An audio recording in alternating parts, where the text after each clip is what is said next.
Check. 1, Check. 2. Mike. Okay. 2, Mike? 3, 4, Who's Mike? 6, 7. God damn. Oh no.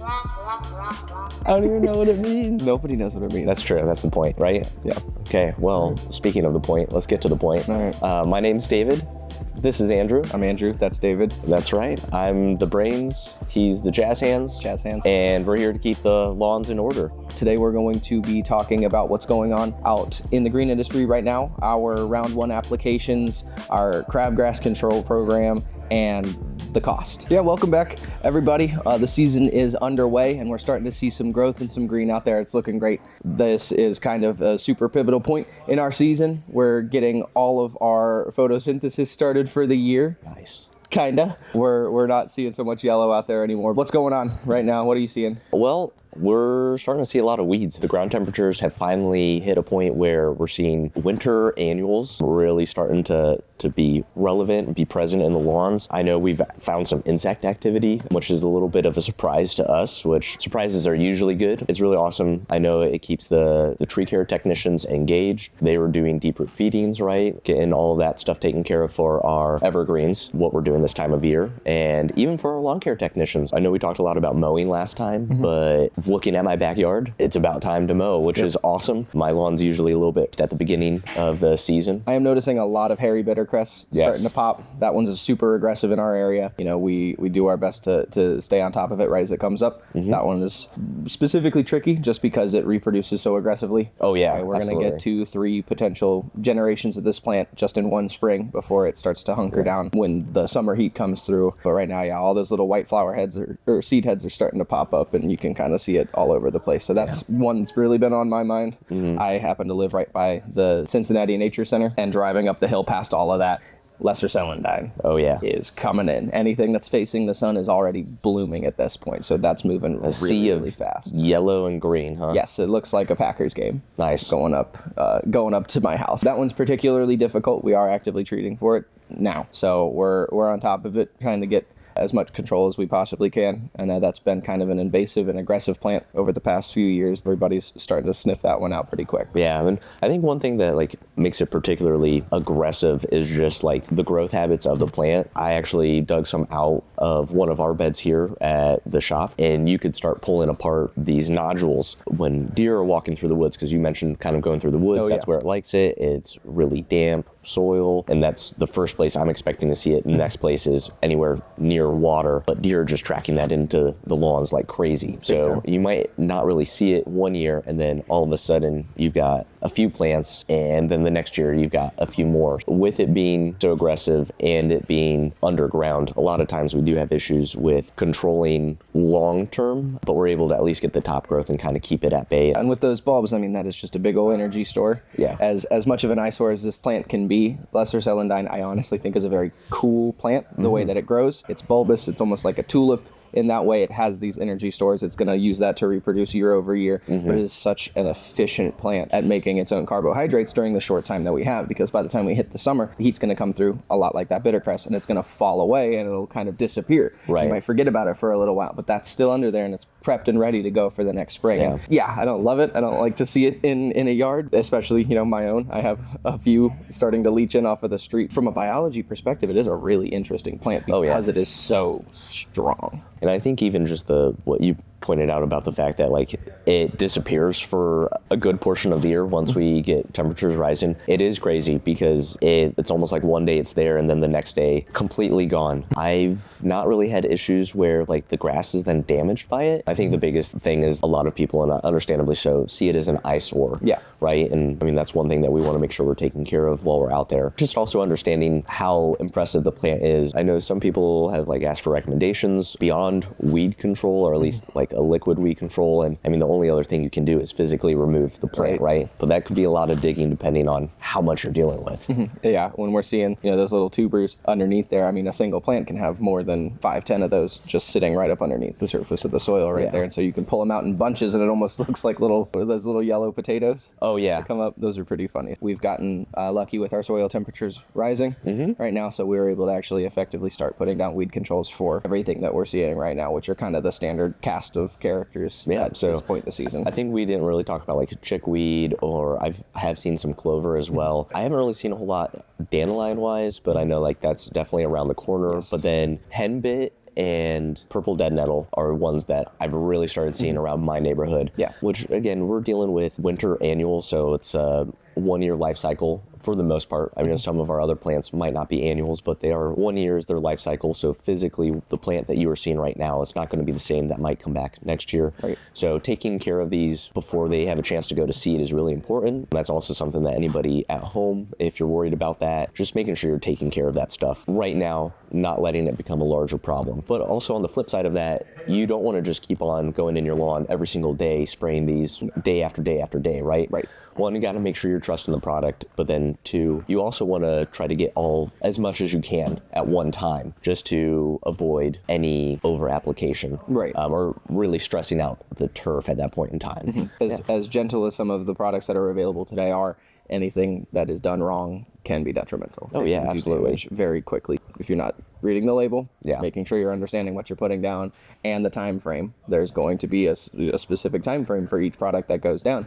Then you could be doing more harm than good in the long run and stunting everything. So Yeah, it's good stuff that we're using, and you can get your hands on a lot of good stuff as a homeowner, but too much of a good thing is a bad thing. Right. Especially when we're talking about weed control. This is one of those things where more is not better. Usually the opposite most times. that is true. Yeah. The right amount is the right amount. Looking at what we would consider our DIYers, our weekend warriors out there, that can be a bit of a struggle. There's a little bit of a mental tax going through and reading, the labels, because everything is run through government departments to make sure that it works correctly. We have been trained over time to be able to decipher these pretty quickly and easily and understand, the basis of all that information. But that alone, that mental taxation is kind of a cost in and of itself to doing it by yourself. Oh yeah, absolutely. By, taking care of your property on your own. That is a cost that not a lot of people think about. And that's the hidden cost of it all. When we're talking about lawn care programs specifically, a lot of the time, people's decision making is based off of the cost, the price. How much is this going to cost me for my property to get it done? Right. And what goes into that is more than just the financial value, right? If you're taking the time out of your day, I have a decent sized lot, about a third of an acre.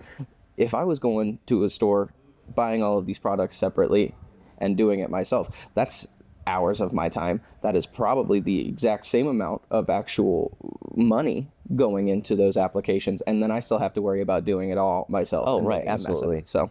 And doing it properly, right? Like you talked about, like the value of having that knowledge and the know-how of how to actually properly apply these, or even read the labels. You're right, it is taxing. I mean, granted, you can read through the labels, but there's a lot of stuff where you're not necessarily sure about. And on top of not being sure, you go out and you misapply something. Are you going to cause more issues that then you have to fix later on down the road? Mistakes happen, especially with some of the wording on these labels, where you might not necessarily be thinking of it in a way that any of the lawn technicians or tree technicians we have here have been trained to kind of think about that stuff. Right. And getting your hands on the equipment. You might think, oh, hey, I've got a spreader. I'm going to be able to put this all down. I know you and I both have seen it time and time again. Homeowner, instead of buying a broadcast spreader for their application, uses a drop spreader. Yeah. And so your overlap of your products is not there. You're not making an even application. And that's when we get striping. That's when we get these really hard color changes in the turf. And right now, of all times out of the year, it is probably the most noticeable because everything is waking back up. And growing so quickly. So like during the wake up process, like we have such an ample amount of moisture in the soil just naturally, like in Ohio in springtime. What were we talking about earlier this morning? We've had an inch and a half, almost an inch and a half. I think it was 1.4 inches that we had here in Loveland just in the last 24 hours. Right. So things are growing quickly. It's very susceptible to those striping, is what you said. And then you're spending the rest of your year trying to even it out. Right. And then that leads to other risk, and that could even lead to going off label and saying, well, if I did it wrong this time, if I do it wrong the opposite way this next time, is it going to fix it? And then you're just going to be causing cascading damage over a lot of trial and error that isn't necessary if you kind of take the time to to understand it. And of course, we're always here to help answer questions. Oh, yeah. I've answered plenty of neighbors' questions that they might not have necessarily been looking for a lawn care professional to do the service, more of a just, hey, what are your thoughts on this? And I'm always happy to give my opinion on something like that. Back to even just like the spreaders and stuff like that. How many times, and it's been fairly limited, but how many times have we received a new piece of equipment because we wanted to try it out? And there's a little bit of trial and error that is involved with that, trying to figure something out. So like, you're not alone as a DIYer. We have to suffer through that too. It's just, it's kind of our job. When you get a new piece of equipment fresh out of the box, there can be parameters put on it for this is how it's supposed to be used correctly. But at the end of the day, that's still going to take some calibration for you to truly understand the practical use of what you're seeing out of it, calibrating to making sure that you're getting the right rates down and that you're getting the right cast, you're getting the right application process over and over again. That is a kind of a little secret side issue that doesn't really get touched on a lot. You know, I have kind of a big box store push spreader that I use to salt my driveway because it's really long, and I know for a fact what I'm putting down salt. That rate might be a little bit closer to what it was actually saying on the packaging, but if I'm putting fertilizer, which is a much smaller size out of there, then I could be over applying very quickly. Yeah. Putting way too much down. Well, and even just like you talking about big box store products, whether it's like the product itself or the equipment, it changes from brand to brand. Oh, yeah. Whether it's mowers, whether it's push spreaders, whether it's fertilizer or weed control, the application methods might be set up for a different way. In some cases, we use a backpack sprayer. You might go to a store and you find something and you're like, okay, I read the label, this is going to control exactly what I want it to, but their method might not be for a backpack sprayer. It might be for one of the hose end sprayers, right? Where you put your concentrate in there and it's all set up to do it specifically for that product. But that doesn't mean that you can use another product. Right. It all goes back to you have to read the label and you have to follow that. That is the golden rule of lawn care. Right. Yeah, knowing your products, knowing how to properly do it. And that is kind of what I would say on the other side is a little bit of a hidden bonus for having a professional service do it, right? Yeah. Our technicians here are all licensed for making these applications through the Department of Agriculture in the state of Ohio. Some in Kentucky. In Kentucky as well, that they can do that. And so when you have that training, you understand how to read these labels, you understand the effects of these products that you're putting down, and you're also provided with professional grade equipment. If we have a technician who is working on your property, say it takes them 20 minutes to do a fertilizer and weed control application over your entire property, that 20 minutes of time may not seem like a lot when personally it's going to take you an hour and a half to get everything taken care of. But they have that knowledge, they have the equipment, and that can go into it very, very quickly, make the process very efficient, get these products dried so you can get back out and enjoy your outdoor spaces. Right. And I think an important part to add into that is like consistency. Oh, yeah. So like there's parameters you were talking about, like machines are calibrated. So we're making sure that like the speed is correct on the machine, the pressure of which we're spraying liquids is the same for every single lawn.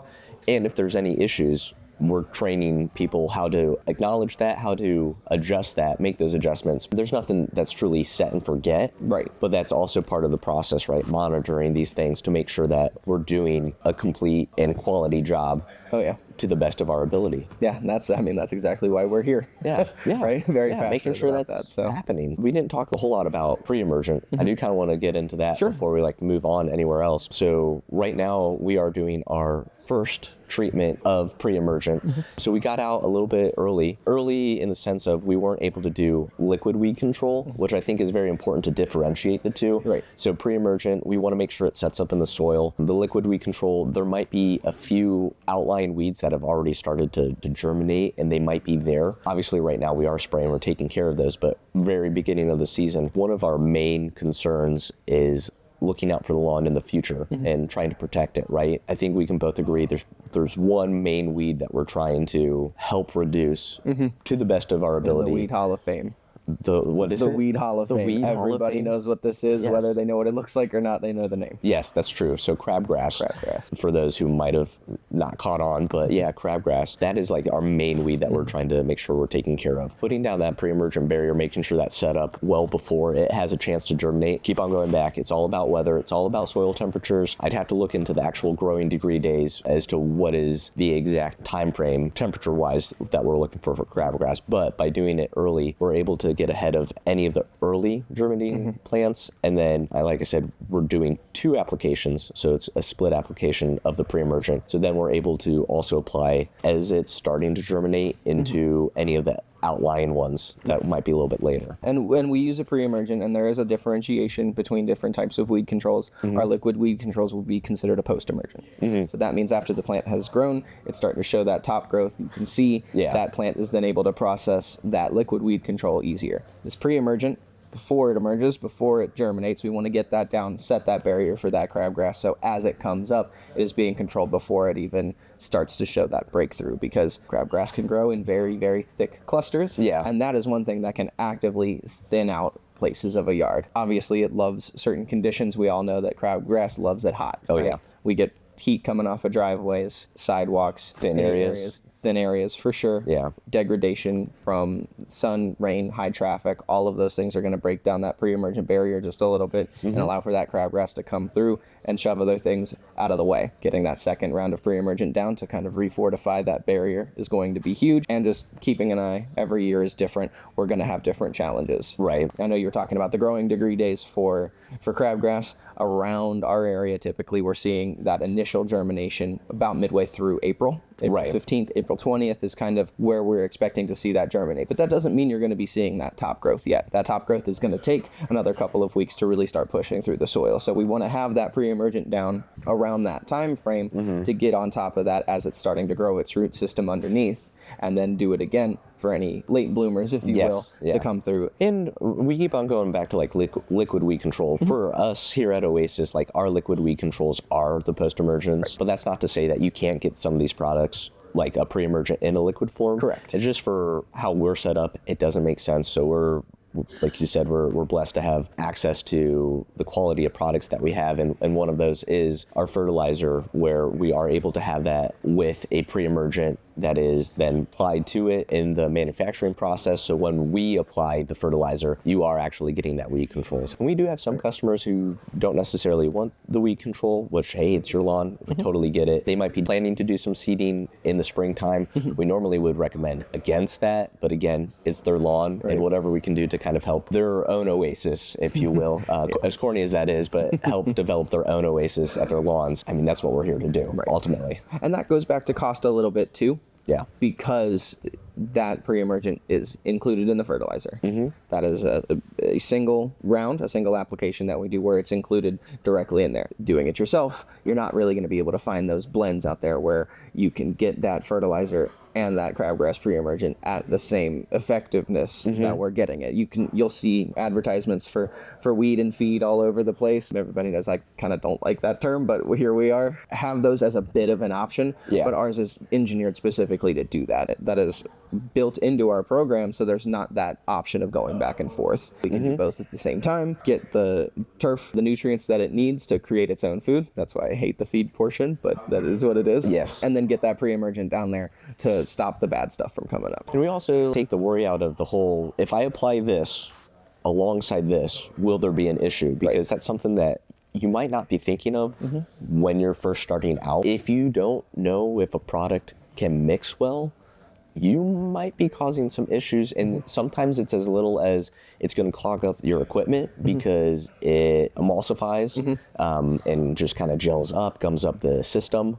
Or maybe on the worse end, it might create too much stress on the grass to where you're not going to get the results you want, or your results are going to be too good and you're not going to have any weeds, but you won't have any grass either. Like, what are you going to do at that point in time? Because now you're out more time to where we're fixing mistakes, right? And opening it up for more issues to come up in the time that it takes to make those repairs. We don't like seeding in the spring around here if we can avoid it, because those summer temperatures that come through on these grass plants, especially when they haven't reached full maturity, are going to be really impactful But Yeah. what loves growing up, especially in the hot, are going to be the weeds. Yes. Our spurge, our crabgrass, all Right. of those that are coming up. They love those conditions and they perform very well in that. So Yeah. creating that, if you do end up damaging something, we're not looking at a full repair probably until the fall. And that's a hard thing too, because a lot of what we talk a whole lot about weed controls, and we're talking about like a pre-emergent, post-emergent. A pre-emergent that you might not necessarily think about is grass. Right. Like having that filled in and not allowing weeds to come in the first place is kind of like one of our big things. Oh, yeah. We don't want to apply stuff just to apply it. Right. It's not for the heck of it.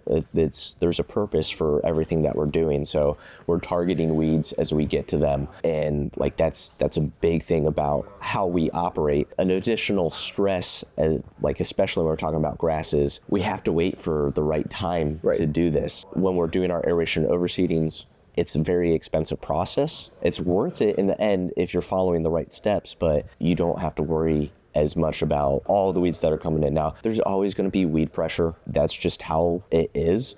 There's nothing that's going to stop it 100% of the time, but that's also why we're out throughout the year. It's not a, hey, we'll see you in March and then we'll see you again in the fall and we'll do an overseeding and maybe we'll stop out one time in between. Yeah. If we're really wanting to dive into like what you're paying for with lawn care, it's vigilance. We're out there 6 times a year with lawn care. There's 7 times a year with tree care to stay on top of issues before they really become a major problem. We're out there with expert advice, monitoring the site, which is your lawn, making sure that things are going the way that we want them to, and we're trying to help advise when things aren't going the way that they should be. All the time it's a team effort, right? Like Right. we need our customers' help just as much as our customers need our help. Right. A lot of times it's the mowing and watering. We talked about cultural practices last time. I don't think we could ever say that enough. I'm always excited. I know you're always excited when you get out there and you're working with the customer, but like there's nothing quite as nice as when like that relationship just clicks and 2 puzzle pieces that are fitting together. Right.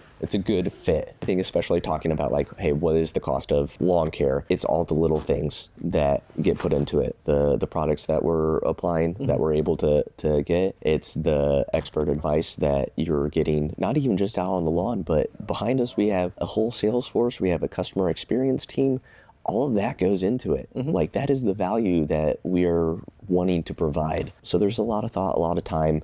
You're celebrating your 8th anniversary this year. I'm celebrating 10. We have a guy who he's been in the green industry in some way, shape, or form for 30 years. Right. There's a collective wisdom that is there. And it's so nice that like you can bounce those ideas off. Like we're talking right now, we're talking with everybody Right. on our team. It's a really special part of our show that we really love, and it's Games with Liana.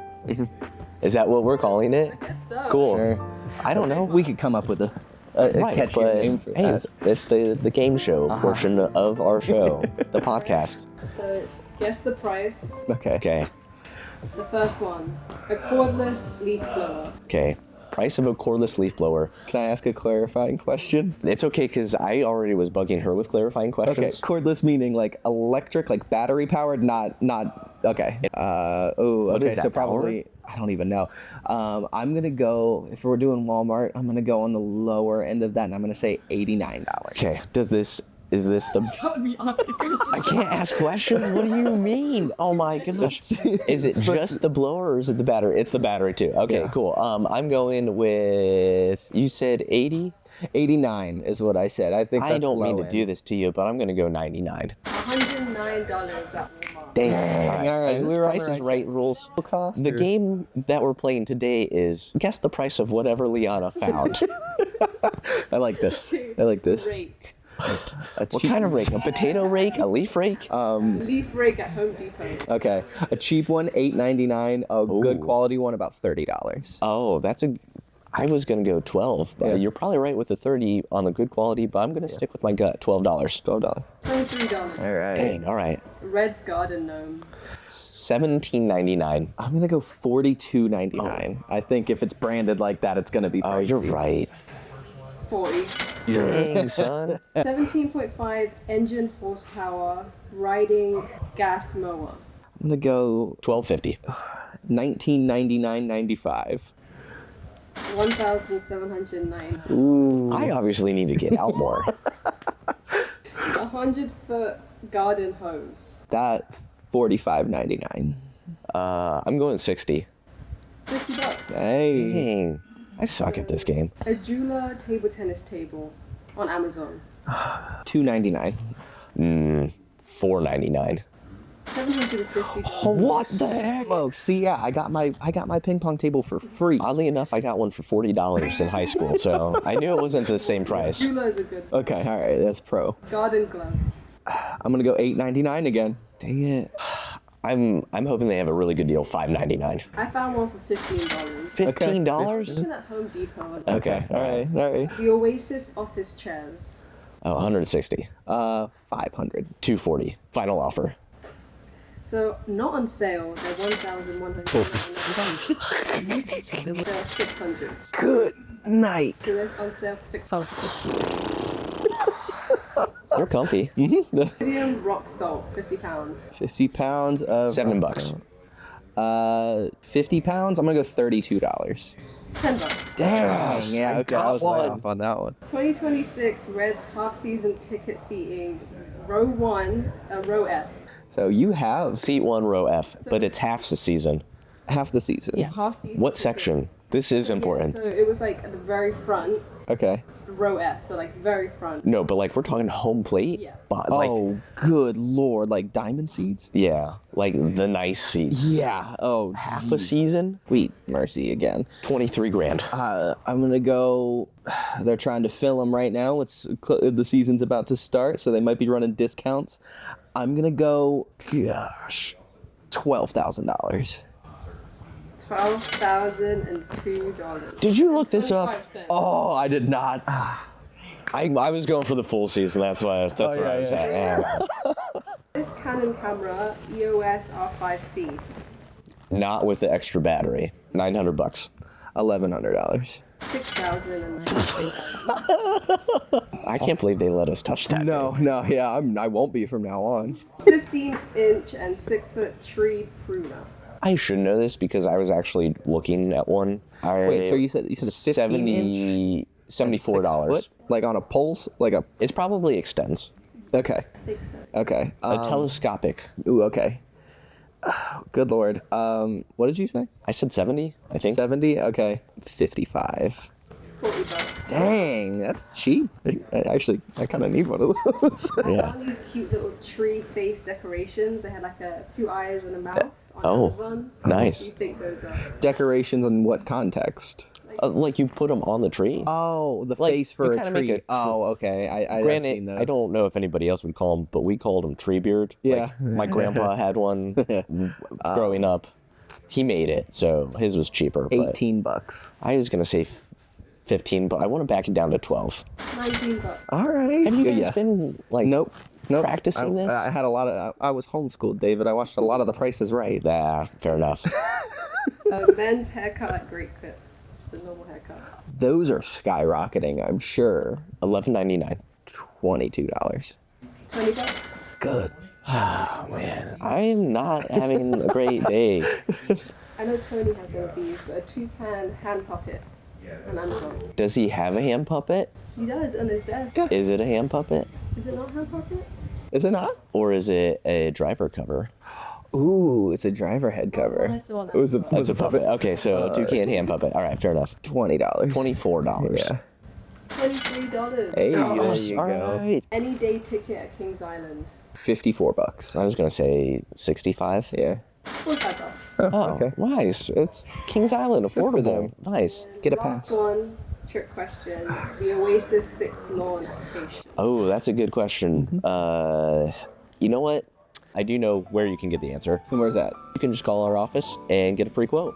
I think that about does it. So thanks for watching. Yes. Please, if you have questions, reach out. You can DM us on Instagram. You can call our offices at 513-697-9090 or find us on any social media, really. Like and subscribe. We are now officially on Spotify, so thanks, Liana, for getting that done. And we'll see you next time. Bye.